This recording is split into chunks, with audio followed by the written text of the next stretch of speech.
Hej, jag skulle vilja köpa lite kött. Hej, vad för sorts kött letar du efter? Jag behöver kött till middagen ikväll. Vill du ha nötkött, fläsk eller kyckling? Jag tror nötkött passar bäst, tack. Bra val. Vill du ha filé eller högrev? Vad är skillnaden mellan dem?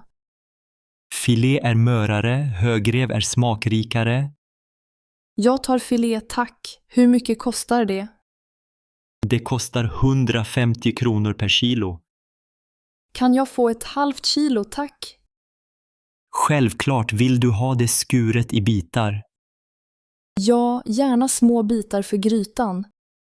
Inga problem, jag fixar det. Har ni något färskt fläskkött också? Ja, vi har fläskkotletter och fläskfärs. Jag tar 2 kotletter också, tack. Vill du ha kotletterna benfria? Ja, det vore bra, tack. Okej, jag skär bort benen. Har ni färsk kyckling förresten? Ja, vi har färsk kycklingfilé och kycklingklubbor. Jag tar ett paket kycklingfilé också. Hur mycket vill du ha? Ungefär 500 gram, tack. Perfekt, jag väger upp det åt dig. Kan du också rekommendera något tillbehör? Potatis och morötter passar bra till köttet. Tack, jag ska köpa det också. Vill du ha köttet färdigmarinerat? Nej tack, jag vill marinera själv. Förstår, det blir extra gott då. Har ni något speciellt kött från Sverige? Ja, vi har svenskt nötkött från Skåne. Jag tar gärna lite svenskt kött också. Vill du ha det som biffar eller stekar? Biffar låter gott, tack. Jag skär biffarna till dig direkt. Hur länge håller köttet i kylen? Köttet håller sig färskt i 2 till 3 dagar.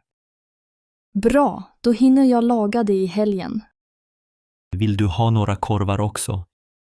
Ja, vilka sorters korv har ni? Vi har chorizo, bratwurst och falukorv. Jag tar en falukorv, tack. Hur mycket vill du ha? Ett halvt kilo, tack. Okej, jag packar det åt dig. Är köttet ekologiskt? Vi har både ekologiskt och vanligt kött. Jag vill ha ekologiskt nötkött. Självklart, jag väljer det bästa åt dig. Kan du ge mig lite råd om tillagning? För filén, stek snabbt på hög värme. Tack, det ska jag göra. Högrev passar bra till långkok. Bra att veta, tack för tipset. Vill du ha en påse till köttet? Ja, tack. Jag har inga egna påsar. Då lägger jag allt i en påse åt dig. Hur mycket blir det totalt? Det blir 400 kronor sammanlagt. Jag betalar med kort, går det bra? Ja, vi tar både kort och kontanter. Bra, tack för hjälpen idag. Tack själv, välkommen tillbaka snart. Det ska jag göra. Ha en fin dag. Detsamma, lycka till med maten. Hej då. Hej då.